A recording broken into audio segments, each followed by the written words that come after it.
Well, we're going to be doing a lot of nailing today as we put together the walls of our shed, and we could do all that nailing with a hammer, but instead we're going to use nail guns. Now, I know what you're thinking.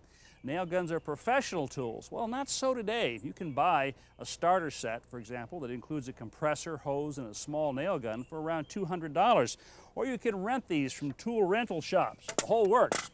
Now, they come in a number of different styles, shapes, and sizes. This is a framing nailer that I was using right over here. These two are finishing nailers, usually nails with a very small heads. This is a roofing nailer here, drives in very short, large-headed roofing nails. And this last one doesn't even require a compressor or hose. It uses butane, and a small explosion inside the cylinder drives the nail into the wood. Now, modern nail guns are safe to use. They've got a lot of safety features built in, and they'll save you a lot of wear and tear on your shoulder, elbow, and your thumb.